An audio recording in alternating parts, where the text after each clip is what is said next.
Creepypasta readings, number 6. 6 stories involving cards.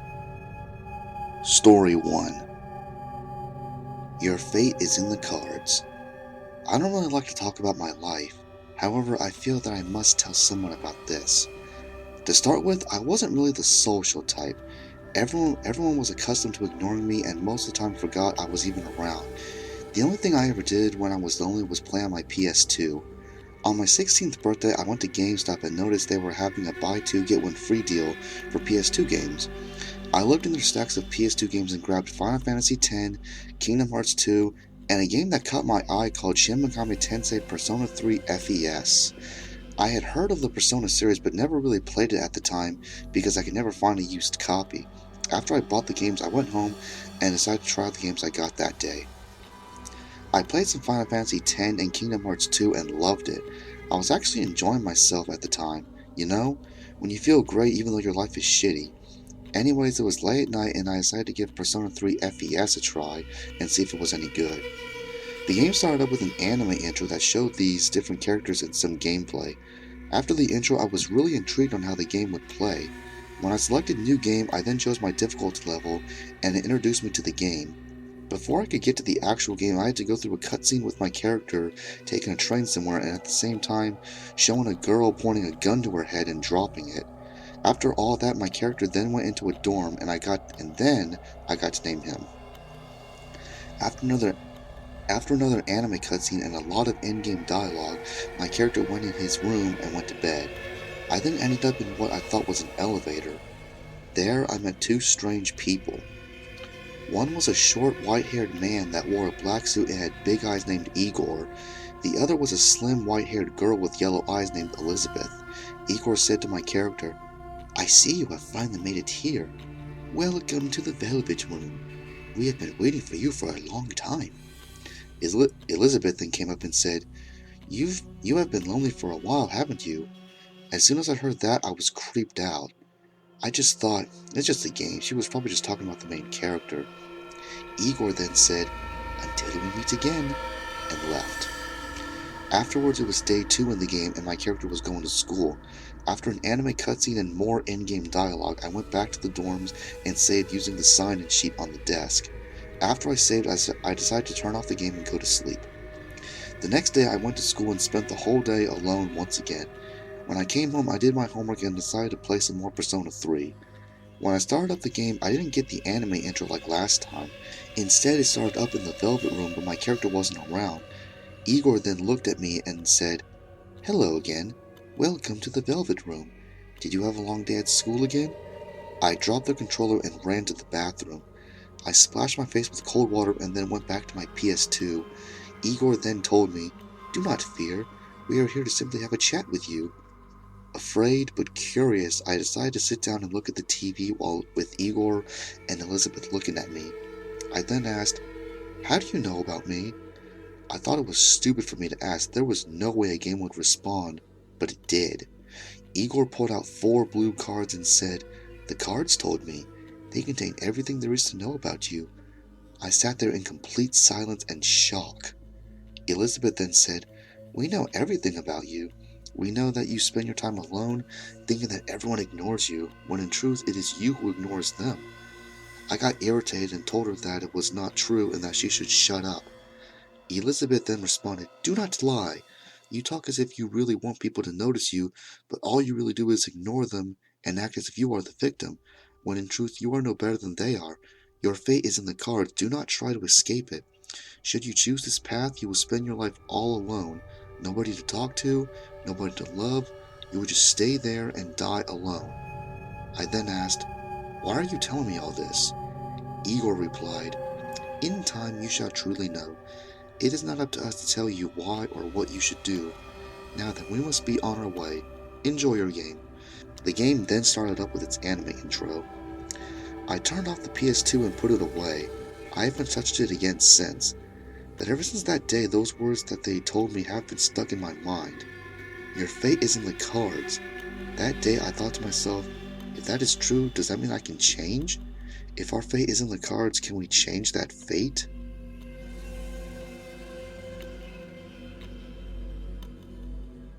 Story Story 2, Yu-Gi-Oh! Shadow Game.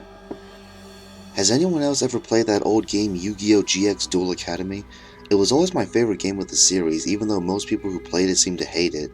The whole point of the game was to move around a map of the main island of the game, featuring the Duel Academy and its surrounding areas, dueling others in order to meet certain requirements to raise your class rank to King of Games.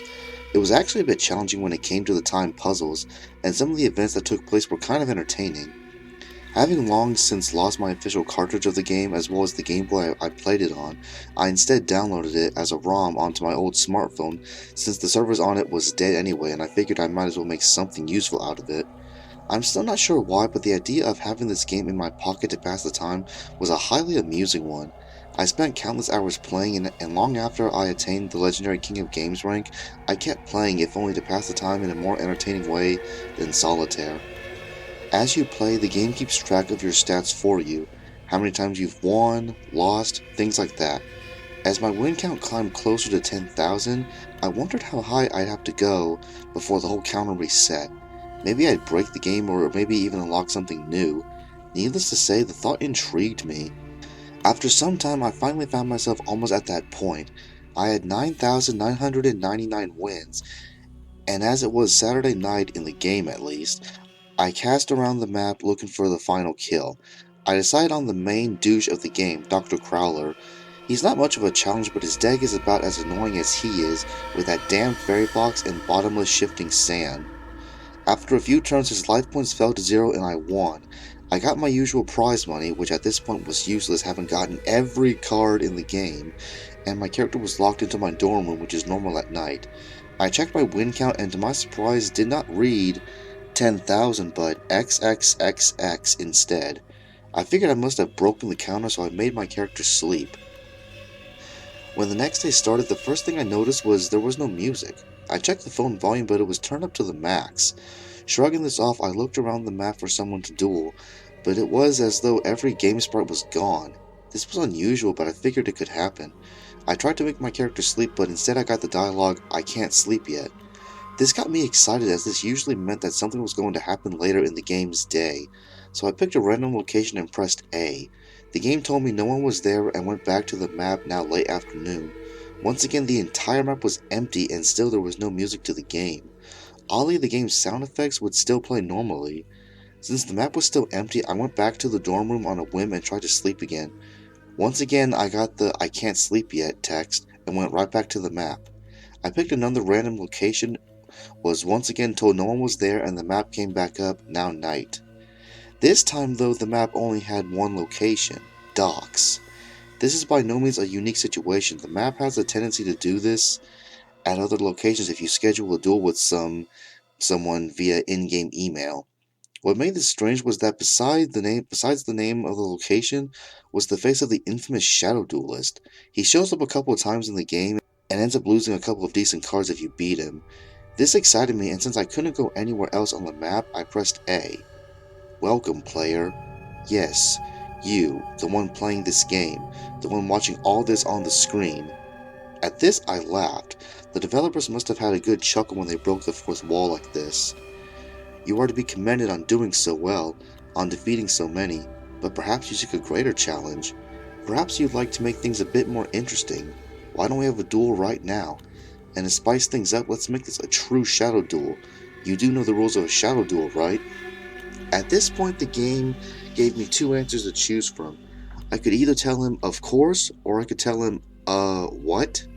Since I didn't live under a rock, I chose "of course." No one played a Yu-Gi-Oh game without knowing what a shadow duel was.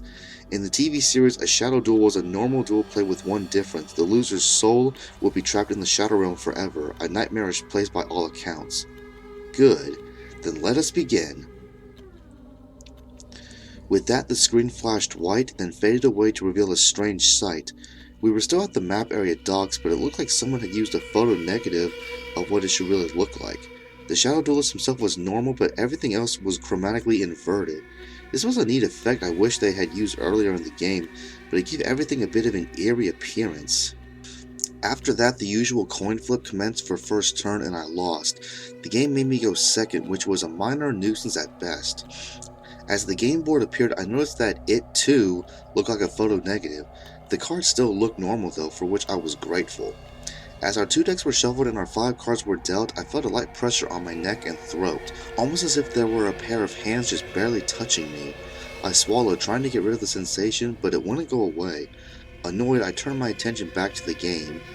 8,000 life points, 5 spell and trap card zones, 5 monster zones, a graveyard, a fusion deck, the main deck, and a spot for cards removed from play. This was the game board and this was my kingdom.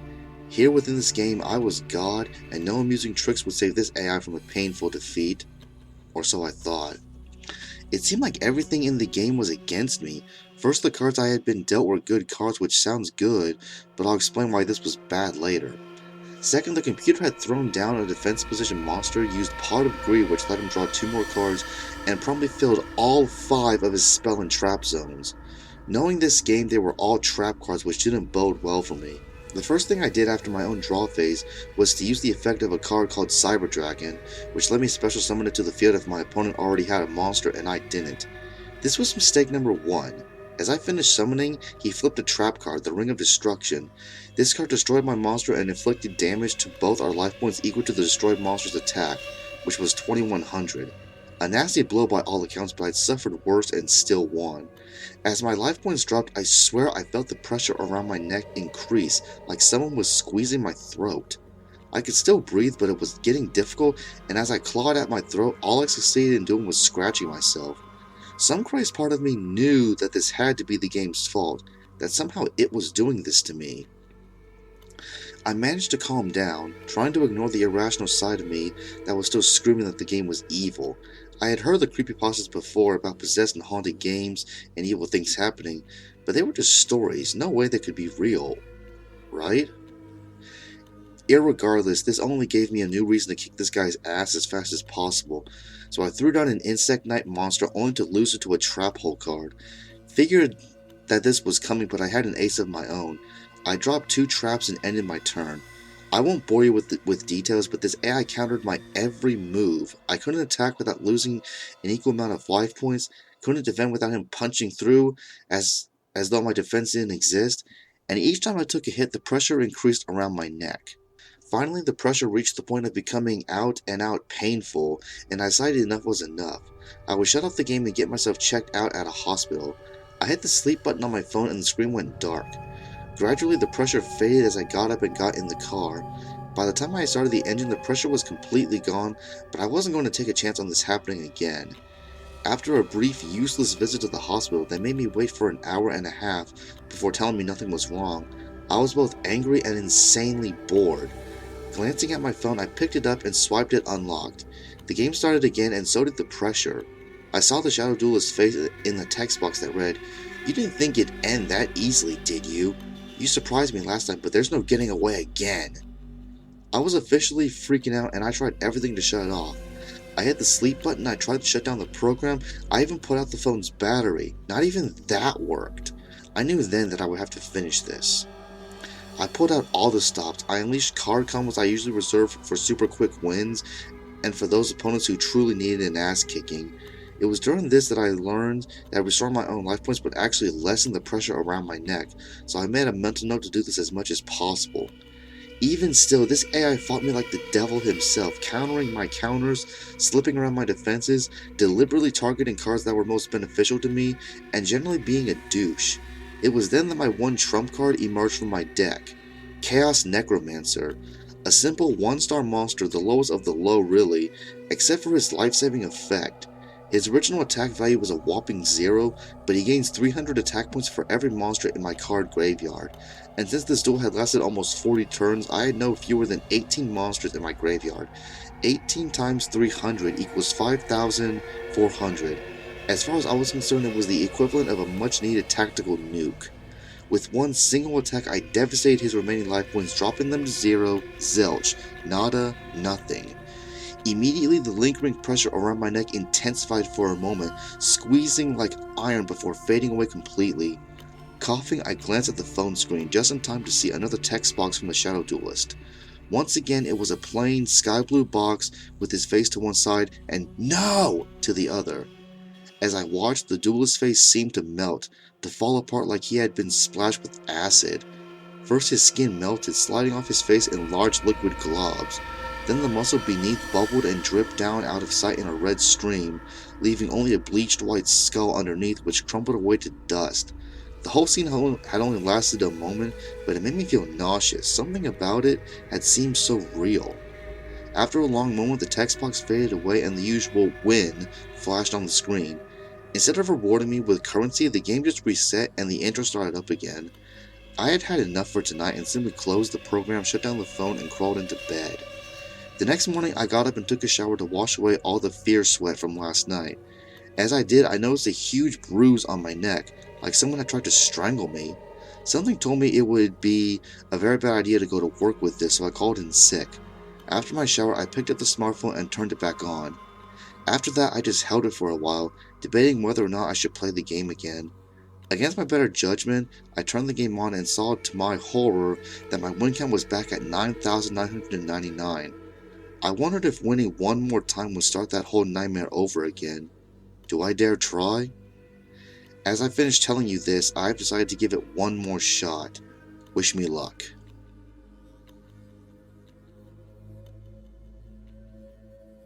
Story 3. Yu-Gi-Oh! Type Ghosts.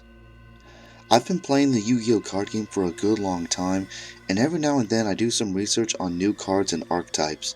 A couple months ago I was looking around on the Yu-Gi-Oh! Wikia and found something disturbing. Apparently Kazuki Takahashi tried to make a new type to be released alongside the Psychics, Ghosts. This might be the reasoning behind the joke in Yu-Gi-Oh! Zexal when Astro asked Yuma what type of card a ghost is. From what I've read, it was widely released in Japan and only one pack series was released in the UK that was exclusively ghost type cards, Tombstone Ritual, and they were only in stores for about a month. There wasn't much reasoning behind it on the wiki page, just that strange anomalies were happening around the places that a lot of ghost type cards were gathered, mostly tournaments and schoolyard dueling areas I'm guessing, no other details. After a little more research, I noticed that most of the ghost type cards were either spirit cards or turned into zombie type cards in later pack releases. One card that caught my eye on the latter list was Ill Blood, which was released in Crossroads of Chaos. I myself owned one, so I was curious if the effect of the ghost type was the same. I didn't see the ghost type version on the wiki, however, since there was only a couple released in the packs. It must have been an ultimate, I told myself. I eventually forgot about it, being in school and all, but when summer break started my interest was renewed. I searched eBay for a long while before finding something interesting, a bulk set of 119 cards with the thumbnail being a ghost rare Ill Blood card, the kind released in the Tombstone Ritual packs. After reading the product description, I learned that the bulk set was in fact the entire English set released in the UK plus a few duplicates. There were no bids and it was for only $2. With only about an hour left to bid, I clicked bid and raised it to $5 just to make sure those cards were mine. Strangely enough, despite the fact there was an hour left on the auction, the screen changed to say, "Thank you for purchasing this item, please proceed to checkout." Now, I'm not a big eBay user, but I'm sure that when you bid, it doesn't automatically thank you for buying the item, just for bidding, and that you'd be notified when bidding was over or if someone outbid you. Anyway, I shook off my strange feeling and continued paying for the cards. Almost immediately after the purchase, I got an email from the seller. This is what it said. "Thank you so much for buying the cards from me. You have no idea how long I've been trying to get rid of them. I wouldn't be surprised if you sell them off again later on. Thanks again though, smiley face." At the time, I had no idea what he meant by that, but once I received the cards, I knew instantly. At first, everything was normal. Cardboard box, send label, tape. However, it took me a second to realize that the sender used red tape. Who uses red tape for a box, I wondered. I shook this feeling off, too, assuming he ran out of regular tape. It can happen, right? So without another thought, I opened the box and sifted through the cards. As promised, they were either ghost-type monster cards or their support spells and traps, and all had the call number starting with TSRT, indicating that they are all from the Tombstone Ritual pack set. Time went on from then. I made a deck and dueled a few people. I got a lot of complaints because my opponents thought the cards were fake, but since I mostly dueled my friends who don't mind at all, I didn't care. My best friend, who, for the purpose of security, we will call Samantha, was a perky blonde who was always trying to beat me, but never could so long as I was using my ghosts. The one card she dreaded was the one card I always seemed to be able to draw against her, Ill Blood. You see, unlike the zombie/Gemini version released in Crossroads of Chaos, the ghost type was able to special summon itself from my hand if I controlled only one ghost type, and all cards on my opponent's side of the field were anything but. Samantha hated this, seeing as how I am very conservative with my monsters and never summon them unless I absolutely have to. She always surrenders at that moment, like she thought that if I attacked for game with ill blood, something awful would happen. This went on for a while until Sam got so disheveled that when I played Ill Blood she didn't surrender, stating that she didn't care who was going to win, she'd finally conquer that son of a bitch anyway. It concerned me that she referred to a card like it was a person, but I shook this notion off and won 2 turns later with a direct attack from Ill Blood. That night I got a call from Samantha's mother saying she had slipped in her nightly shower and broke her neck. It's been a year now, and I still don't have a word for it. I didn't even want to go to her funeral and see her head still tilted at a funny angle. I decided right then and there I was going to stop playing the game altogether, since playing it more would keep reminding me of the last time I saw her alive, yelling at my card, calling it a son of a bitch. What could she have meant by that? The morning after I was told my best friend was dead, I woke up holding the Ill Blood card, but something about it had changed. Instead of being ghost rare, it was colored in and non-holographic, but the name was a shiny indented black, like the rares from Battle Pack Epic Dawn. The picture, instead of having a giant eye and mouth in the stomach of the monster, held a girl being sucked into the depths of its fat belly. DD Warrior Lady, whom everyone said Samantha looked like. The text had also changed too. It read, "She's mine now, not yours. If you want her, you know what to do. I'm here, watching and waiting, and watching and waiting, and watching and waiting, and watching and waiting, and watching and waiting, and watching and waiting." I was officially done, unable to even. Never before had I seen a card like this. I knew it couldn't be a fake because everything it needed to be real was in place, and I've never seen a fake card with a battle pack like name engraving. Oh, I almost forgot. The entire front of the card was faded and eerie red. I wish I still had it with me to show you, but what happened afterwards was just too much for me. The dreams I had after Sam died got worse and worse, going from just a small night terror to full-on sweat and paranoia-inducing nightmares. The worst one had me chained down in a steel room, facing Ill Blood as he dangled Sam's decaying body in front of me. Each time she would swing towards me, another chunk of me would be taken by her long and almost claw-like nails digging into me. Now bear in mind, Ill Blood wasn't the only spook I had to deal with. Oh no, he was just the beginning. After a couple days of being haunted by Sam, I started seeing other ghosts here and there, around the house, in my sleep, in my books, everywhere. By far the one that scared me the most is the one I call the King. His card name was actually Universitas Rex, which translates to King of the Universe. He could take the shape of any dead thing on any planet, but his favorite form was a young man about my age, nearly completely decayed with a strange white and red mist trail behind him. It was the most persistent. Even when I didn't see it, I knew it was there behind me, watching. I can clearly remember not putting its card in the deck because it was too hard to look at. I guess that was my punishment, having to either look at or smell it always.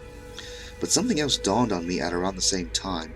I found one sole picture of the pack art for Tombstone Ritual. On it was a background of grave markers, and in the foreground was the king, which meant that the other ghosts were his soldiers. And if there was a king with soldiers, there was a war. A war for what, you might ask? A war for my soul is my answer, but they wouldn't win me over. I started to put the deck in a red deck box and the others in a box wrapped in red tape.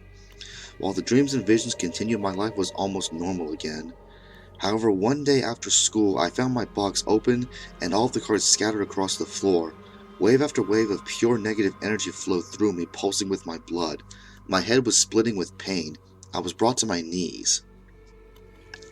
"You will bow before the king," a voice rang inside my head. I forced myself to look up, and standing there was the king. His face held an evil smirk, and he started to look more and more like me, just see-through. "The war has only just begun. You think you're the only one we are after? How foolish." I realized in that moment that the ghosts weren't just after me, they wanted everything I had, all that I loved and cared for. I tried to stand, I tried to defend myself. The king just laughed and stepped through me, sending a shiver up my spine. I blacked out shortly after. In my dream, the ghost army was assembled before me, bowing. I looked around with pride, believing I conquered them finally. Even the infamous ill blood kneeled to me. My joy was short-lived because a row of soul reflectors, a ghost-type support card, stood before me. Their mirrored sides showed me who I was, what I was. The skin came dripping off my face like water. I stood tall and proud in a black robe with a golden crown resting on my head. My empty eye sockets stared soullessly back at me. I was the king. I woke up in a hospital hooked to an IV bag and a vital sensor. My parents were standing over me. They told me about how 3 more of my friends died while I was out, 2 in a car accident and 1 in a break-in. Needless to say, I was crushed. The ghost had taken another group of friends and nobody else knew it but me. I'm sure you say, why not tell anybody about this? My answer? You're right, I'll just tell them that my friends are dying because a box of haunted trading cards are sitting in my room. Let's see how fast they put me away in that nice little white room with a jacket that makes me hug myself. When I got home, I decided to do some research for the first time. As it turns out, from what I found on a deeply hidden forum post on a site I have long since forgotten, when the ghost-type cards were printed, 3 of Konami's workers fell into the press. Those 3 still have not been named, but it is rumored that one of them was a murderer, explaining the rest of the souls haunting the cards. I tried to get a hold of the person who had posted this information, hoping to find out more. However, I soon found out that he or she had deleted his or her account about 2 years prior. As you could probably assume, I was annoyed to no end. I was left with little information, an army of spirits haunting a set of cards, 4 friends dead, and the guilt of an apparently hefty medical bill on my parents. I figured there was only one thing left to do. I had to destroy the cards. My first attempt was to cut them into bits. That only made things worse as the ghosts began to multiply in my dreams tenfold, so I thought I should burn them. Also not good because the morning afterwards I found all of the cards neatly stacked next to my computer with Ill Blood and Universitas Rex on top. I contemplated sending them through a few wash cycles with some heavy duty bleach but decided against it, as if it worked I'd be stuck cleaning the machine out for days. I kept trying to rid myself of the curse for 3 months. Out of options, out of luck, and out of the will to go on, I tried one last desperate act to save myself. I made an eBay ad. I advertised the entire 119 card set of Tombstone Ritual with some duplicates. I set the thumbnail as a ghost rare ill blood. I set the starting bid price at $2. I prepared the cardboard box with red tape. When I saw that someone else had bid for $5 with about an hour left of hope, I ended the auction and immediately sent the buyer an email. Thank you so much for buying the cards from me. You have no idea how long I've been trying to get rid of them. I wouldn't be surprised if you sell them off again later on. Thanks again though, smiley face. I sent the cards off to the buyer the same day. I was free. Finally free. That night I had the best sleep in months. No nightmares, no king, no dead friends. Just darkness. Just how I like it. What you just heard is a transcript of a video file found on the computer of the deceased James Jackson.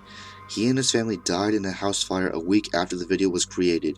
Investigation reports have found no discernible cause for the fire and have written it off as an accident. What the report left out was that the only items in the house not reduced to ash were the computer this video was found on and a Yu-Gi-Oh! Playing card. Universitas Rex.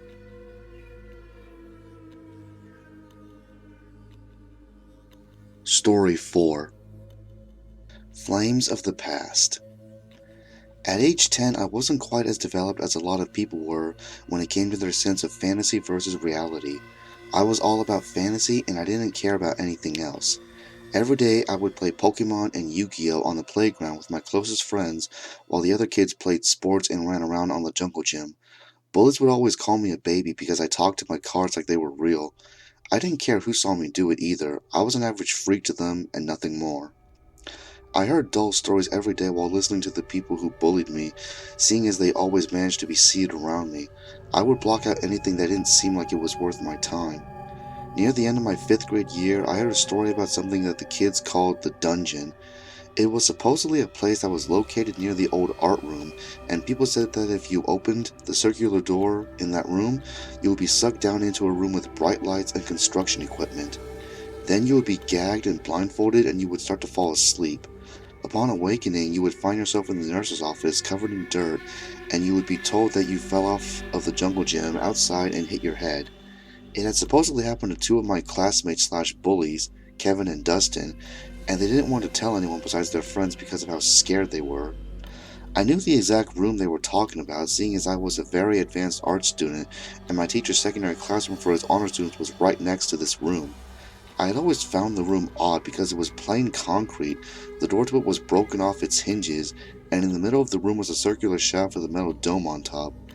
The dome had a wheel on it, and the domed shaft as a whole reminded me of a submarine hull. I was curious, so during my after-school art class, I asked Mr. Bassler if I could use the restroom. Of course he said yes, and as soon as I was out of the art room, I snuck into the doll room next to it. I walked over to the shaft and twisted the wheel that was atop it. Sure enough, it was just like a submarine hull, and the door swung open on a hinge. I looked down into the hatch and immediately saw the ladder that would allow me to climb down. I hadn't been sucked in like those bullies had said, so I wasn't scared at all. I climbed down the ladder quickly yet quietly, and soon I found myself standing in a well-lit dirt room. The room had chunks of concrete and huge mounds of dirt littering it, and I soon saw the construction equipment that the two bullies had been talking about. Jackhammers, shovels, spools of heavy wire, pickaxes, even a variety of saws. I was starting to get scared. I asked myself why all of this stuff was here, and why this place looked nothing like a construction site. I soon found my answer as I crept over to one of the large holes that I saw in the ground. Down in the center of the hole was an ancient-looking coffin, and the lid had been sawed off. I could see a bleach-white skeleton inside, and I started to cry. Why the hell was all this here, and why were these dead people being dug up? I decided this was no time for questions, and I wanted to be out of this place ASAP. As I turned around to leave, I felt something hit me hard in the back of the head and I collapsed. I guess that whoever hit me thought that I was unconscious because they started to talk to themselves. I heard a man say, "Damn kids, this is the third one this month that made his way here. I need to have Todd buy a new door for the cover room." I soon felt my body being lifted up, and the man placed me onto his back for the climb up the ladder. I could see the gray hair all over his face, and I came to realize that this man was Ray, the oldest of the school janitors. But why would he do this to me? I was one of his favorite kids in the school. I had talked to him since first grade. Why was he doing this all of a sudden? As Ray got to the top of the ladder, he threw my body upwards a little, and I fell into the dull concrete room.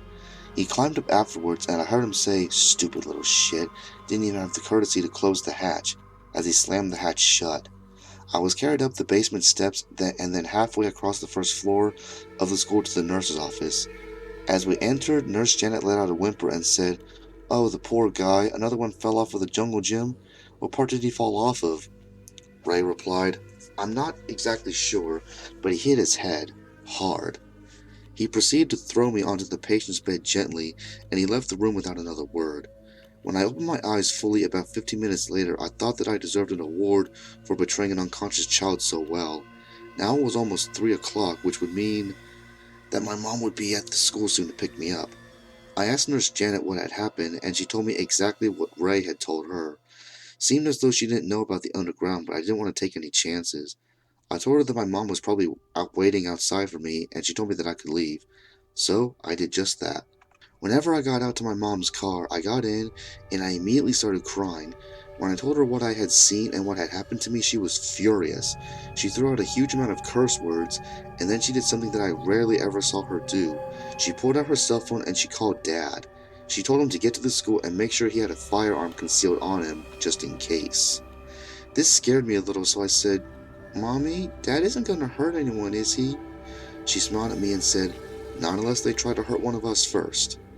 I trusted her when she said that, seeing as she was an amazingly nice woman and my dad was an ex-cop whom anyone could trust.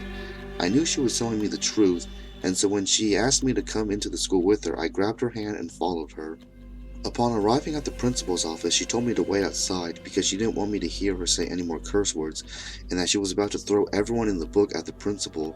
I waited outside of the door as she went in, and soon my dad was there, and he went into the room too. My parents came out about 25 minutes later, and as my mom walked out, she turned around and said one last thing to the principal.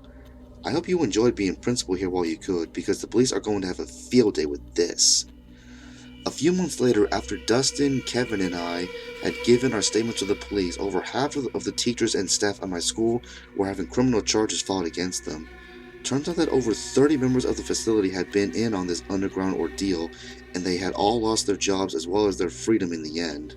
The reason for the secret room and the underground site was an interesting one. During a battle that happened in the area of the school directly before the Civil War, a rich family had killed all of their slaves, 83 total, and set their own house aflame. Before burning their own house down, they buried all of their riches with the dead slaves so that they could, quote, give them N-words, something nice that they didn't have to steal, end quote. When these people were done with the burial of their slaves as well as their riches, they went into the kitchen of their house and ate dinner. As they were eating, the house went up in smoke and all of the people inside were burned to death. The rumor was that the family burned themselves alive on purpose so that they could atone for their sins. Why they killed their slaves was never known, but the townsfolk took it upon themselves to unbury the dead slaves and rebury them all properly. All 83 were buried in separate coffins, and on top of all of the coffins, the townsfolk had scattered the remains of the dead rich family. A tombstone was placed there that said, "Here lies 83 people and 5 demons. The burn of hell is stronger than that of a mere flame." When all of the people were reburied, the riches of the dead white family were left in the 83 coffins as a sign of respect for the dead. That was what the facility was after. Without knowing it, the school had been placed upon this burial site, and when the principal found out about this possibility, he took it upon himself to secretly excavate the area underneath the school. When teachers found out, they wanted in immediately. The principal had already collected a large amount of gold and silver jewelry from the 2 coffins that he had managed to dig up. After that incident was over and done with, the city poured the hole in the secret room full of concrete, hoping to seal the hole for eternity. My old elementary school is now an old burned out building. About a month after the burial chamber had been sealed, a fire had started in the cafeteria while the janitors were cleaning the school. Reports from all 3 of the janitors that were there say the same thing. A fire had started for some reason in the southeast corner of the room closest to the basement. When me and my coworkers went to go get water in the kitchen so that we could stop the fire, we started to hear laughter coming from the cafeteria, and so we ran in there as fast as our legs would carry us because we thought a kid was in that burning room. When we ran in, we saw a group of people sitting at a burning table in the southeast corner, and when we yelled at them to get away, the woman at the head of the table looked at us all and smiled. Then the table and everyone at it just went up in a huge pillar of fire. We all ran like hell, and as soon as we were outside, we used a payphone to call 911. We were all pretty shaken up about seeing 5 people go up in flames, and our workplace was on fire. None of us knew what else to do, so we just cried. No bodies were recovered from the scene, but when the table in the southeast corner was found, it had very old china and silverware sitting in perfect placement for a 5-person meal. There were places on some of the handles of the silverware that weren't charred, almost as if someone was holding it while it was being burned.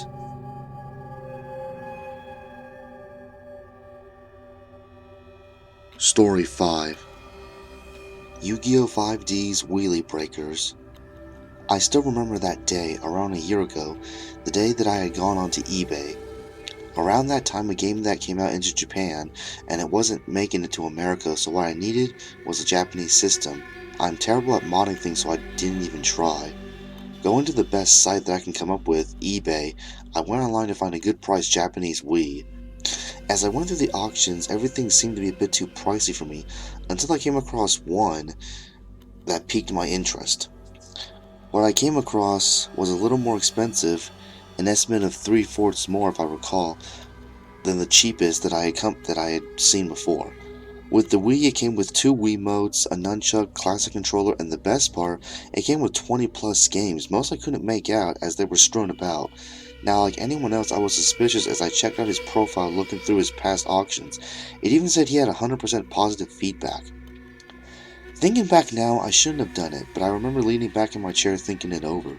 It sounds a little fishy, I said to myself, but in the end, curiosity won over me. I went over to my funds, seeing if I had enough to waste. Seeing that I did, I went back to my computer and went to the auction. It was odd that I was the only one betting, considering the time was almost up. Upon winning the auction, I proceeded to the fill-out, and after that, All that was left was to play the waiting game. I always lost that damn game. A couple of days had gone by. As I went to my email to clean out spam, I noticed an email from my auctioneer, which is odd as I don't usually get that from many people. I opened it up and it read, "To username.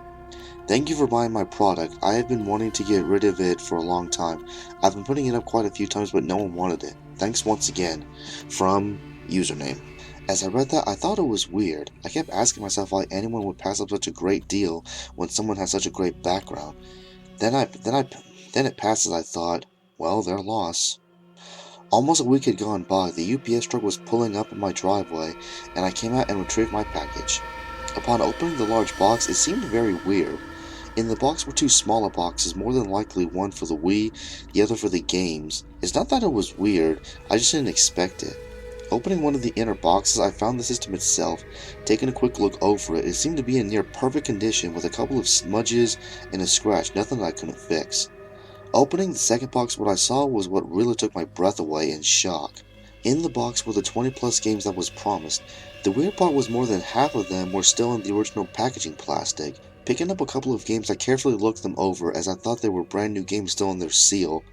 Looking at the pile of games that were in the small box, I had a really bad feeling for some reason. Looking over the games, I saw a couple that I already had. I even saw some that I had been wanting that I just didn't get yet. Going down the list, one used game caught my attention. Yu-Gi-Oh! 5D's Wheelie Breakers. I easily recognized it as I already had an English version. For some reason I was looking over it a few times. Why I did, I don't know. I figured it was that lightning bolt that appeared over the stadium. It just always caught my eye. Worried about some kind of mistake, I tried to email my auctioneer. To username. Hey username, if you remember a week ago I had ordered something off of you from eBay. Now I'm not disappointed with my purchase, but there seems to be a mistake. I had ordered used games from you, but I think you may have sent me some new games. It just feels odd, that is. From username. A week went by. After sending many messages and receiving no replies, I had given up. So taking out the games, I began playing. A few weeks had gone by, playing numerous hours on the Wii. Getting bored, I got up to switch out games. While going through the box to look for another game, that game once again caught my attention. Picking up Wheelie Breakers, even though I completed the English version, I finally decided to play it. Looking over the game itself, the disc was probably the best condition out of all the used games. I knew people didn't like the game, but come on. Booting up the game, I came across the press the A button menu. At this time, it was strange. Out of all the used games, this was the only one that didn't already have a saved game on the system. So starting a new game, I used my name for my English version, Breaker. Playing the game, it was how it was when you usually play the game. Completing both sides of story mode, I worked my way up through the cups of the tournaments. As I unlocked all the cards in the shop, I began buying them in order to make any deck. After collecting 3 of every card, I noticed that it seemed that when you buy a certain number of a card, that card then becomes sold out. So I decided I should probably try to make every card sold out. Officially completing the game, this took me about a couple of months to do that, maxing out DP as well. Because I was finished with it, I wanted to do something big that I've never done before. I came up with an idea. Beat both paths of story mode and complete all 4 cups, all within one sitting to finally beat the game. Upon completing the credits of the Fortune Cup, something came up that I didn't expect. A message came up, like those that would pop up for when cards would unlock in the shop. I couldn't read Japanese, but I recognized one symbol. It read 4. I found that weird, but pressed the A button in order to continue, and everything faded to black as usual. As I was getting up to turn the game off, the screen faded back to normal. Instead of it being the main menu, my character was at the starting line of a race. As this had never happened before, I had sat down and waited for the starting countdown. A few seconds had gone by and nothing. I took the controller and saw that I could move. So, bored, I began riding off, passing the starting line when I noticed something immediately. My screen was nearly blank. I looked over the screen and the icon which showed my life points wasn't there. The icon that showed my deck was also missing, along with my hand. The only thing that was there was the map and the lap number, but instead all it showed was 1/. No indication of the number of laps needed. Going through the track, I noticed right away that the track I was on was the one where you duel Rua in story mode. Aside from moving the bike, I couldn't do anything else that you would normally do. Even when going over the AP or DP icons, nothing would happen. Looking over at my map, I noticed that there was only the red dot that represented my character, and the track was eerily quiet. Starting the next lap, I could have sworn that I heard something. Of course, there was no battling, so it may have been part of the game. Going through the empty racetrack once more, I came across something else that was strange. Stopping so that I could check it out, I could see satellite across the water, but it was different. The smog/fog that used to cover the city was gone, and it looked different than I remembered from other times that I passed by. Continuing through, I reached the start of the third lap. That time I could have sworn I heard something, but I wasn't so sure. There wasn't anything that I noticed this time around except for, that is, was just as emptied as I passed by earlier. It was about halfway through the track when something different happened. According to the map, all the way back at the starting line, a blue dot appeared moving down the track. The speed of the dot itself was moving faster than any of the other characters would, especially Jack, and it was closing into my very own dot, closing the gap in between us. Coming up to the finish/starting line, the blue dot was near. That was until it started slowing down as it got close to my dot. Reversing my view, the blue dot got into my view.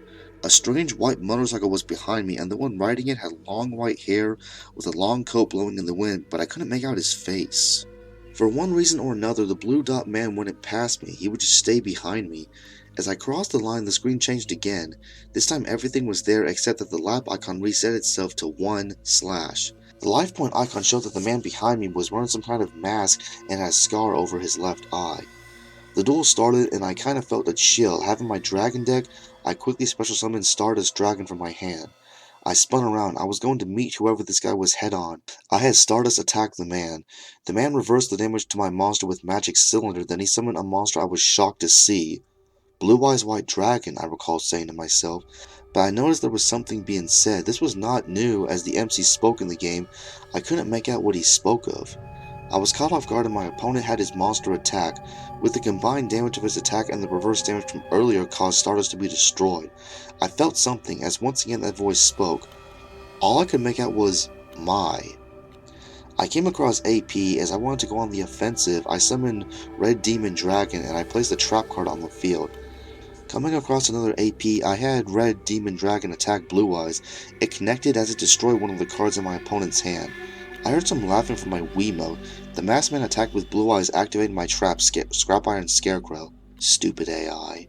Seriously, I had Red Demon Dragon attack once again, destroying Blue Eyes White Dragon and destroying another card in his hand. Hatred. The voice came again. Suddenly he activated a spell card destroying Red Demon Dragon. Following the destruction of Red Demon Dragon, we came up to the second lap. A lightning bolt appeared in the sky background, which I didn't think this game had. I saw a couple of cards under his icon. I wanted to get rid of his card, so I summoned Black Rose Dragon. At the time I summoned Black Rose Dragon, the man behind me summoned a monster of his own, Stardust Dragon. I gritted my teeth. He protected his cards. I quickly had Black Rose Dragon attack my opponent's Stardust. I heard a laugh again. I ran into a trap. He activated his own Scrap Iron Scarecrow. Our future. He once again spoke. The guy had Stardust attack my monster, taking out half of Black Rose Dragon's health. He once again had Stardust to attack my monster, destroying it. 4-4. This I didn't understand what he said. Was he referencing what the game said before this started? I had aimed to get the next AP icon, but for the first time he cut me off, causing me to go into a wall. After spinning out, I got myself back on the track, but not before that guy attacked my life points. Desperation. This time I was getting irritated. I was being mocked by a video game character. I summoned my own second Stardust, but this time the animation was different. His wings were drooping more and didn't seem to be flapping as fast. I ignored it and placed a trap on the field and a spell to recover some life. The two of us attacked each other simultaneously with both Stardust. As both attacks hit each other, both our trap cards activated, but my trap negated its attack and sent the damage at him.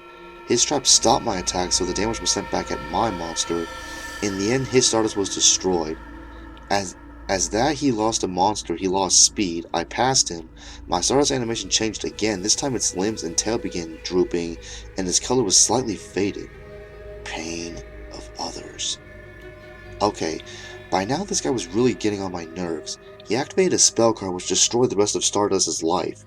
The destruction animation seemed a bit more dreary than what it was. Trying to get the upper hand, I quickly special summoned one of the synchros in my hand, my second Black Rose Dragon. This time the animation was also different. A few of the petals were missing, and others looked like they were wilted. Using double attack, I had Black Rose Dragon attack the masked man with no need of AP. Hesitation makes 4. The voice once again came from my Wiimote. He activated a trap. He must have placed it between my summon of Black Rose Dragon and its attack. It didn't negate my attack, but damage was sent against my monster. He did take direct damage. He just laughed. We came across the third lap. A door has opened. He spoke of as he summoned a new monster. That's not right. At least the monster isn't among the 126 cards available. Rainbow Dragon. I remember the winged serpent dragon even had its own roar. Getting some AP, the man attacked me, destroying Black Rose Dragon, and its petals seemed to burn away. Damn it, I can recall myself saying. The others, was what I could make out from what came from my hand. As I was ahead of the man, I activated Nightmare Steel Cage, causing my opponent to not attack. Using Dragon's Mirror, I special summoned a dragon from my hand. My second red demon dragon appeared. Its appearance was different as well. It seemed like the red began reaching around its body. Its wings seemed deteriorated. Having Red Demon attack, he destroyed Rainbow Dragon in one hit, probably because of its weak defense. We were coming up to the end. Attacking once again, I reduced the person's life points down to 0, but my attack didn't reach soon enough as he used a card to destroy Red Demon Dragon. Spinning out, I took the second before he recuperated, using a speed spell to get the upper hand. I then crossed the line. I remember the sudden change in the field as the words "survive" came to the screen and the lap number once again reset to 1/. The sky itself had become darker, the buildings around us seemed to become ruins. The sides of the road seemed to be covered in flowers. I remember knowing it was odd. I looked up at the map, seeing that the blue dot was once again on the move, which was too soon for him to recuperate. I could hear his laugh coming from my hand. The duel seemed to turn into a survival. Looking at the life points, he was at an advantage and his life points reset back to 4,000. Looking now, I realized his mask was gone. I could barely make out his face. It just seemed his one visible eye was just staring blankly ahead, as if at me. Realizing what has happened so far, I needed to get ahead and destroy more monsters. Crossing over a long path of APs, I spun around this time, summoning Black Rose Dragon, destroying his traps on his field. Looking at Black Rose Dragon, there was a significant change this time. There were no roses, it just looked like a root and nothing more. Its own body seemed to be barely moving at all. I didn't know what was going on, but at the time it was exciting. I had Black Rose attack this man directly. The attack animation seemed slower than usual if I remember correctly. I looked up into the corner to see that he indeed took the damage. I was sort of relieved. That was until he summoned his own monster. He summoned Red Eye's Black Dragon. At that point I wasn't surprised.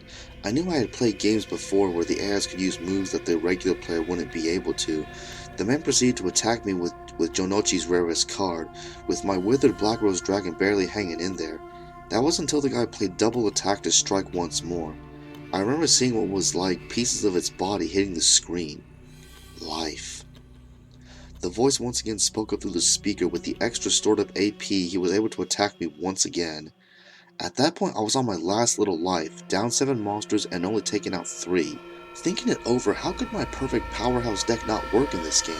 I knew I was going to beat this guy one way or another, but I wasn't going to reset the game at any cost. Drawing a spell card, I activated it, special summoning one random synchro monster from my hand. With only the one in my hand, I brought out Red Demon Dragon. Looking at the summoning animation, the once powerful demon with its head lowered down, its wings seemingly completely gone. The dark part of its body seemed to be missing as it was filled with red, its claws hanging to its side. Placing one card down, I had my dragon begin my counterattack. Help it. I can't put my fingers on what he said exactly though. He tried to attack me. I was able to dodge. He just laughed. Waiting to bring my AP, I was able to strike while my opponent began its attack, canceling its attack and destroying Red Eyes. Reachable! He spoke, playing a magic card, special summoning a monster from his hand. The monster he summoned was Cyber End Dragon. I still remember its mechanical shriek. The man brought the battle close, having all 3 heads attack my monster at the same time, activating my trap, though not negating the attack. It sent damage back at his own monster. Little more than halfway through the track, I did something that really screwed me over. Not looking where I was going, I ran over one of his field spells, Dark Hole, destroying the rest of Red Demon Dragon's life, with what seemed as dust blowing into the air. Hell! He once again attacked me, but with negate attack it was nullified. Looking at my hand, I saw my last monster in my deck. I needed to make the last monster count. Coming upon the next lap, I was capable of summoning my last monster, my third and final Stardust Dragon. Looking at its animation, my breath was stolen. The color was gone, the wings were to the floor. It was as if it was not looking forward to what would happen to it, almost sorrowful. Of course, the opponent would not allow me to wait, as it struck at my monster, taking away more than half of its life. Finally making it to the last lap, the track once again changed. The field itself wasn't too different, but the sky had become lighter, though it seemed as if there were wavy, shadowy figures on the side of the road. My character's animation had once again changed. The white color seemed to have vanished and seemed to be somewhat transparent. Attacking my opponent's monster, I took notice of its life points. My icon's image had changed, as in itself the picture seems to have been disappearing. As I noticed this, I had also noticed that the background was getting lighter and whiter. I tried to pay no more attention to it, as I had a duel to win. Coming across the long row of AP once more, I was able to attack again, causing more damage to the mechanical Hydra. The masked man attacked me as well, causing me to use my last defensive trap card in my deck to protect my remaining monster. When I used rear view, which I hardly ever use, I noticed that a trail of red tears were coming from his now transparent face. I came up to what would have been my monster's last attack. Using it, it connected with Cyber Endragon, destroying it for good. It was then, at that moment of destruction, a new monster took its place. As that happened, double attack was activated, wiping out my last monster, the shock messing with my speed going forward. Future. Laughing, as if knowing that at this point I had nothing left to beat him with. Looking back to see the monster, it was a long serpent dragon. It looked like it was a rainbow dragon. Noticing my character's facial expression, the trails of red was flowing more like a river this time. We were halfway at this point. I had nothing left. I just had to make sure that I got first place, and that was it. Continuing on, I had immediately noticed that the background had definitely gotten whiter, and the black shadows on the side were even more noticeable in their movements. Looking once more at the life points, I noticed that my icon was nothing more than just an outline, but it too had the river of red in full color, but the facial image above it was still staring and still seemed the same. At this point, all I was doing was dodging. The monster behind his attack was like a large synchro summoning animation, but purely black. It was simple to tell exactly when it was attacking and where it was from. The person was close to me, following up right behind me. I used the maneuvers using my spinning animation to make him crash out, making sure that he would not cross in front of me. Using my last speed spell, I gained one final speed boost, hoping that this would be all that I needed to win. Noticing that the blue dot behind me was still far away, I figured that I could still be able to beat it. I was coming out on the last bit of the track. At this point, there were more shadowed figures, as if they were all just watching me. At this time, I could see the finish line ahead of me. The background behind it was white, as if there was nothing there, but what was surprising was what was at the starting line. At the starting line, every character that you could face off against was on the other side of the finish line. All the riders themselves were standing by their motorcycles, like in the character select screen, from Yusei to Jack, from Jaeger to the Gold Knight guy, from Ushio to Fat Albert Policeman. All around them were a group of those shadowed figures that were along the road, as if they were all waiting for me to cross over the finish line. Well, I wasn't just about to disappoint them and lose my perfect winning streak on the game today. It was then that I was seconds from the end. I was going to win. I was going to show my awesomeness in front of everyone. But with one dark blast, my life points reached 0. I had lost. My motorcycle spun out of control just in front of the finish line. Looking at my life point counter, there was nothing. Inside the emptied red box was nothing, as if the river of red was overflowed. All gone, the voice once again said. At that point, I saw over to the map as the blue dot came up closer to my red dot. As the dot reached me, it just disappeared. No one appeared beside me, behind me, or in front of me. All I saw ahead was the warm, white light that I almost had. I then remembered what happened next. Everything that was on my side of the finish line suddenly turned black except for my character. What was remaining of light suddenly shrunk away, leaving. I could feel as if everyone was leaving me, going on to wherever they were going. I was left alone in that lonely dark. After a few seconds, I was about ready to turn off the game. I stopped as I saw what happened on the screen then.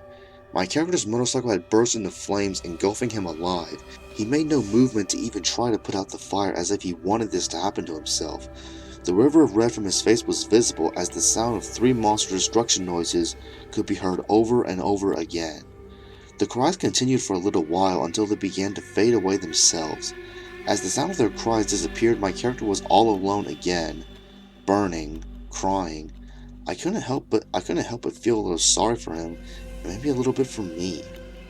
It was then that the flames began to die down, the animation itself began to die down, fading away into the background of darkness. It was then that he disappeared, that he was no longer visible. I was finally about to go off to finally turn off the game, as a lightning bolt once more covered the screen, becoming very bright. As the light faded away, I came a little closer to the screen to see if anything else were to happen. Nothing happened except that as the light faded, a part of it didn't fade. As everything else was dark, I could see the reflection of myself in my TV. The light below my image once again read that word, 4.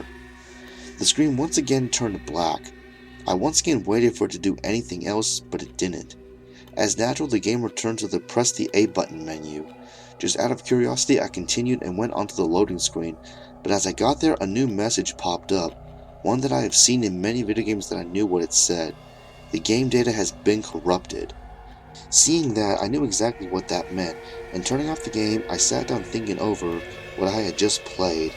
A few minutes had gone by, and I wondered if this was what that guy wanted to say really badly that nobody wanted.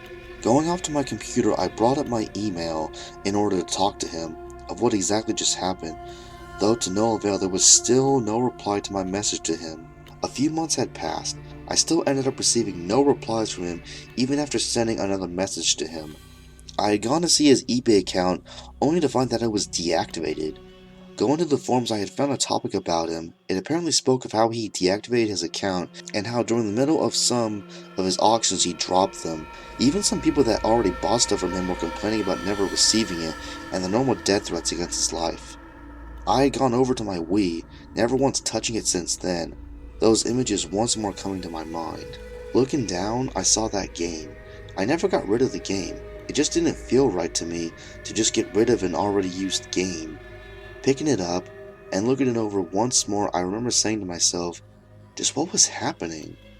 My eyes once again went to that lightning bolt over the stadium, and that it seemed to still stick out to me. I was about to put it down as then my attention was caught. Taking the box once more and looking at that lightning bolt, I saw it once more. Behind the lightning bolt, I saw it. I saw that man's face, its same glassy stare that I never got out of my mind, only this time it was no longer staring at me, as if there was no need to stare at me. After a time, I spoke to others about this game and about the image that I had found. People that had the game thought I was imagining it. Many people couldn't even see the image that I was speaking about.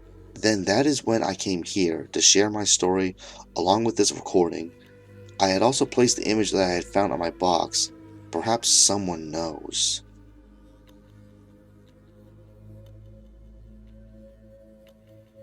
Story 6. The Deleted. Good evening, people. Tonight I want to tell you my curious experience. Who am I? I will not tell you. I prefer to consider myself a generic person, a visionary, perhaps a fool or an idiot who wants to tell his misfortunes to people who probably don't want to hear them because they have better things to do than listen to the ravings of a madman. For anyone who has the time to spare, this is my story. I am a fan of Yu-Gi-Oh!, the card game and the anime. I want to clarify that I am referring to the original Japanese anime, not that shit born from 4Kids. Anyone who knows the truth, the uncut show contains numerous references to death and the occult. Sorry, I took the opportunity to spread a little culture. Let's get to the point. In addition to the anime and the card game, I could not miss the countless video games, like any successful franchise. Having a PSP, I obviously concentrated on the Tag Force series, just for the sake of playing cards. Starting from the GX series, it has closed with a third game, and the 4th to 6th are 5Ds. However, the last season of Yu-Gi-Oh! 5Ds has never been broadcasted in America. This caused Tag Force 6 to only be released in Japan. As the good fan that I am, I wanted to play Tag Force 6 at all costs, so I've gotten a custom firmware of the latest version. This way I was able to play a pirated version of the game. Thanks to a patch in English, I've even been able to enjoy it even more. Of course, the translation was not complete given that some dialogue was still in Japanese, but frankly I did not care so much. I just wanted to enjoy this game with the artificial intelligence that always makes mistakes. Then one day something unusual happened. During one of my usual play sessions, I selected the hospital from the map. It was about 23 o'clock when the game was almost night. As usual, I am taken to advance the scenario and there was almost no one, as expected given the late hour. But someone was there, down the path. I found myself in front of a figure as high as my avatar, whitish skin, totally naked and devoid of anatomical features.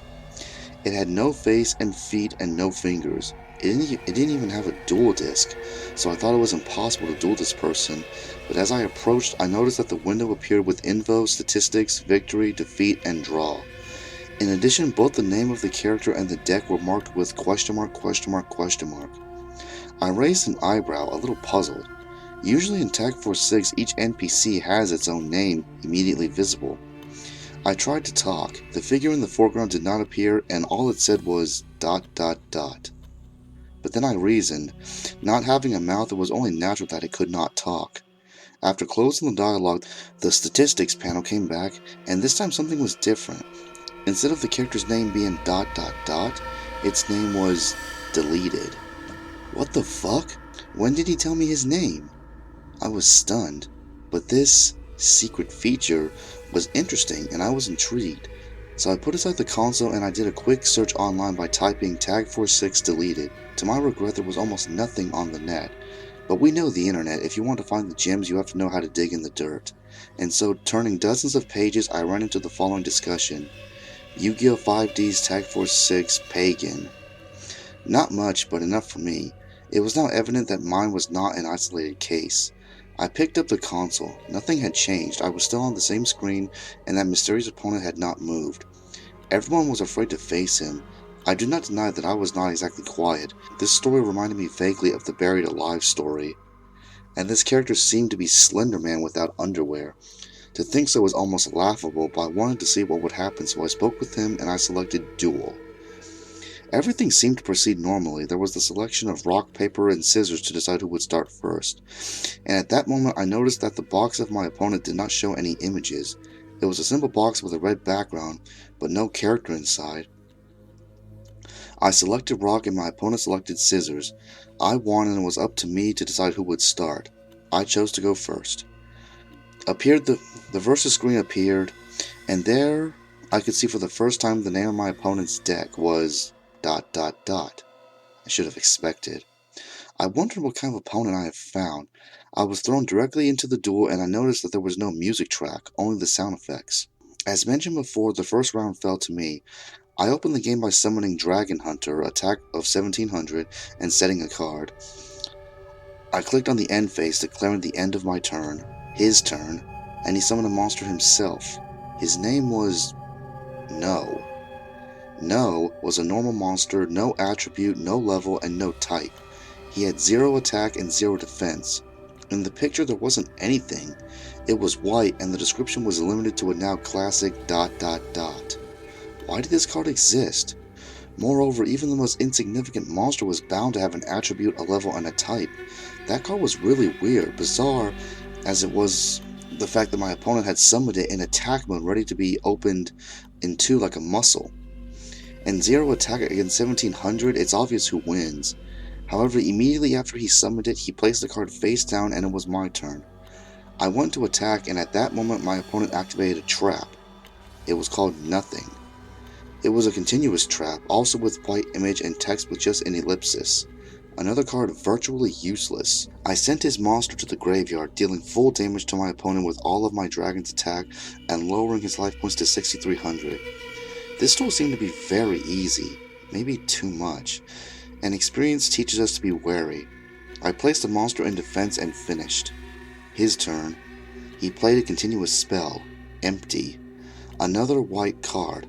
I just could not explain the usefulness of those cards. I suspected that playing them the right way would allow the summoning of a monster card that's very powerful or the activation of a spell or trap with devastating effects.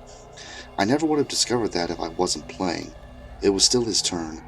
He summoned another No, and then finally activated a spell card, Monster Reborn, which he used to summon another No in attack mode. At that point, I thought that the artificial intelligence of this tool was completely gone. Why would you summon a normal monster card with 0 attack points in attack position? Not even the program programmer would set such a thing.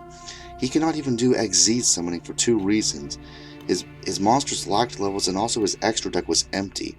It seemed my opponent was just trying to kill himself. His turn ended, and now was my turn. I drew. I went to main phase 1 and decided that I was just breaking the shit. I summoned Skeleton Cyberskuro, attack of 800, and I special summoned Dragunity Phalanx, attack of 500. Then, as the Phalanx was a level 2 tuner and Skeleton Monster was level 4, I sent them to the graveyard to synchro summon Iron Chain Dragon, level 6, attack of 2500. I went to the battle phase and prepared the Carnage, a big hit with both 1700 plus 2500 attack, monsters with a total of 4200 attack, which brought my opponent's life points down to 2100. In addition, through the effect of Chain Wrestling, my opponent was forced to discard 3 cards from the top of their deck. However, while the cards were discarded, my eyes went immediately to examine the graveyard. I do not believe it. The 3 cards, 2 were 2 copies of none.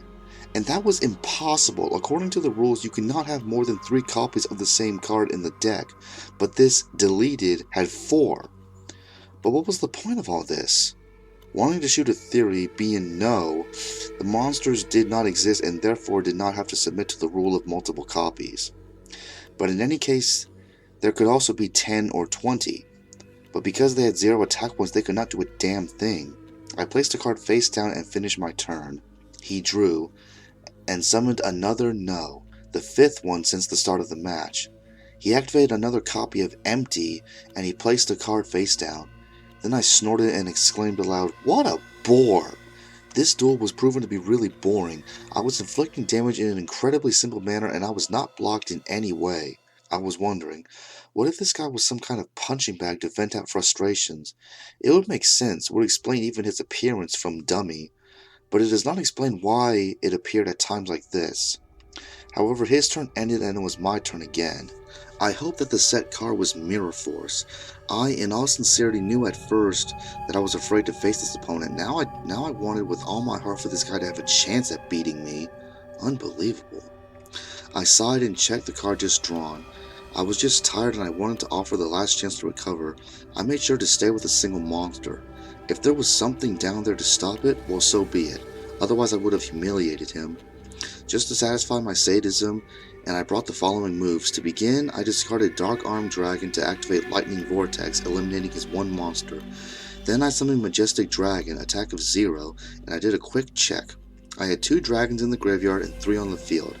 Everything was in place, and I felt that this guy could not stop me. I activated the Mirror of the Dragon and banished all dragons on my field and in the graveyard, so I summoned my best monster, 5-headed dragon, attack of 5,000. I wanted this to be good. I had Corruption Dark face down but did not want to use it. I wanted to let him destroy my monster and see if he could do anything else other than catching shots. I entered the battle phase, I declared an attack, and the opponent activated his face down card. It was another copy of nothing. My jaw fell. I did not believe this. I spent this whole duel hesitating to attack, and this guy did absolutely nothing to defend himself. It was literally too easy. Needless to tell you what happened next. The blow hit home, I gave him 5,000 points of damage, and... Okay, something was wrong. Normally, as soon as your opponent's life points drop to 0, the message "You've won" appears instantly. But not this time. I was still on the screen of the duel despite my opponent having no life points. At first I thought it was a bug due to the fact that maybe this character was not expected, but I did not have time to think because now the screen was black. 5 seconds passed, then appeared white text on a black background. Unreadable for me since it was written in Japanese.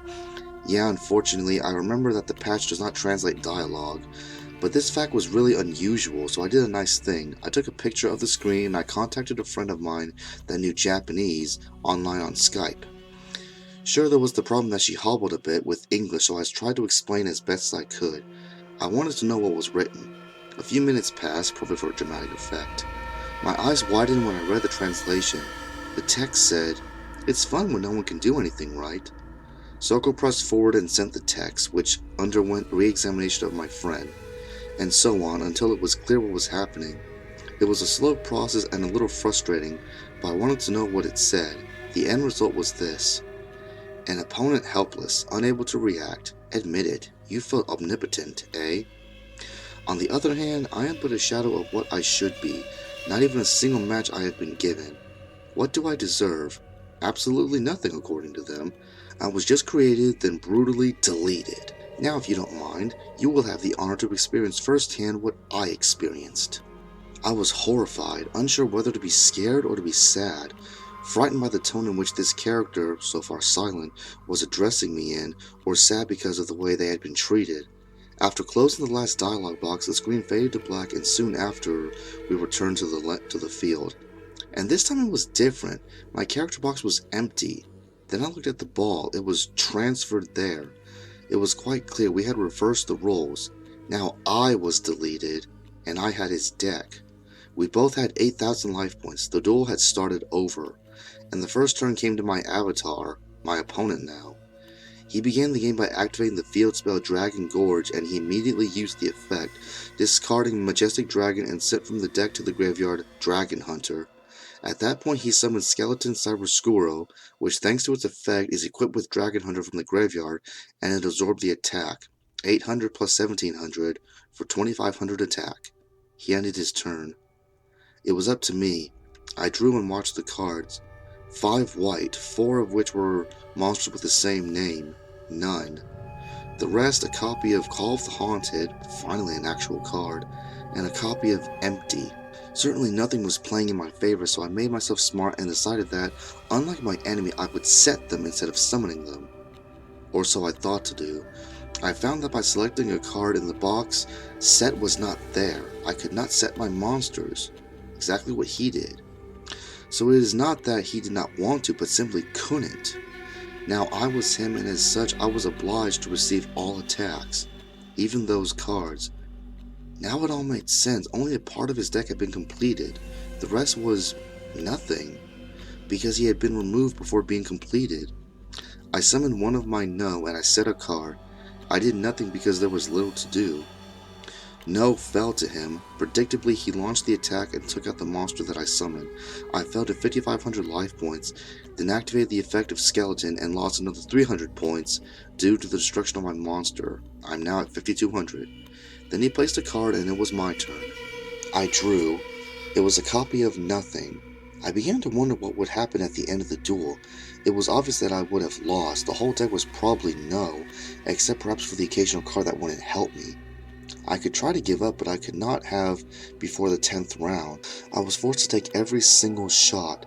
But thinking about it, none of the characters are scheduled to surrender, and if I had become him, I could never do it. I resigned myself to defeat. Regardless, I summoned another No, and I set nothing, ending my turn. He drew and attacked me again, destroying my monster and taking 2,800 life points, falling to 2,400. The next attack would end this. I didn't activate No because of course there was no reason. My opponent, he placed another card and ended his turn. I drew and immediately saw a glimmer of hope. I drew Genetically Modified Wolf, a normal monster of level 4 with 2,000 attack. I thought that this guy probably should have had a beatdown deck or a deck of normal monsters. Of course, this was not enough to counter it, but maybe I got a little more time instead of losing almost 3,000 points a pop. I did not hesitate and immediately summoned that monster because the summoning was the only possible move. I ended my turn. He drew again, attacked again. He turned to my only monster and inflicted 800 points of damage, 500 battle damage and 300 effect damage. I dropped to 1,600. He finished his turn and I took advantage of the end phase to activate Call of the Haunted, so I summoned my wolf back to the field. I drew a card. I hoped it was something useful, but I was wrong. It was a high copy of Empty. More than likely it was a deck incomplete. I sighed, then checked my monster. Despite not summoning it in defense position, I could still change its position. I put my wolf in defense mode, defensive 100, and finished the turn. He took his turn and activated Destroy cards, completely replacing the cards that we both had. I found myself with the hand of Sakuratsu Armor, another card that would be useful, but most likely I would not have had time to use it. I was right. Immediately afterwards, he summoned another monster, Dragon Blast, attack of 1,000, more than enough to take the defeat. He entered the battle phase and aided only by the dragon, took away the monster that I summoned. It was the end. Now one attack would have ended this. So I waited. When to my surprise appeared the words, "You've won." My eyes came out from their sockets by reading what was written, and I stood for at least 10 seconds. Then I read the reason. Your opponent has surrendered. But that cat... what? He cannot... He had victory in hand. Why did you give up? Mainly because the artificial intelligence is not programmed to give up. At least under normal conditions. The screen went black and appeared new dialogue. I went back to Skype and had my friend translate the dialogue again. You're wondering why this gesture? It's simple. I'm not like you. While you want to win at all costs, even at the cost of humiliating your opponent, I just wanted to play at least once. But the pleasure of life I was denied. You know why? I would have been too strong. It was my fault. Because of my skill, I have been removed from the game, gone, and finally forgotten. I risked everything just to meet players like you, but if you are too strong of an opponent, they start whining and turn the game off forever. Thus, I addressed only the weaker opponents and humiliated them. I wanted to take revenge, making you experience firsthand what helpless NPCs go through. Multiply it by 10, then by 20, and you will understand what it means to always be beaten. Before I leave, I want to say one last thing. How would you feel if your idea was discarded because it did not respect the elusive standard? Say no more. Enjoy your game. After that, the screen again became black. I waited a minute and nothing happened. I took the opportunity to go to the bathroom, thinking the game had crashed, and I restarted my system. After 2 minutes, I returned to the screen of the hospital. I had not gotten experience nor DP. My opponent was gone and there was no new victory or defeat, as if nothing had happened. I stood there a moment to reflect on those words. It seemed that the character had his own life, but it was his last words that made me understand what was going on. One of the collaborators of the game had his idea for a character discarded because his character would have been too strong. He attacked and wanted to add this disturbing Easter egg in his game to make everyone understand what it meant to have their own ideas rejected for public needs. I felt a mixture of sadness and compassion. I saved the game and closed the game, returning to the XMB, and there was a surprise. My background had been replaced by that of a girl with a translucent expression, weeping. Surprised, I saw there was yet another message written in Japanese, but this time I found under it, in parentheses and in small, in English, "Do not forget me." Literally, "Do not forget me." I put two and two together. It was very likely that this was deleted in its true form. From the beginning I thought it was a male because of the dialogue. Evidently that was not the case. In fact, the name was not in the picture. I sighed and turned off the console. Tell me now, will you still see any video game with the same eyes? How many games have seen the disappointment of people who wanted to have their say, but have not been heard for several reasons, even the most trivial? If you see your game start to show disturbing signs, do not panic, but think about the frustration of a staff member, and above all, try to understand that person.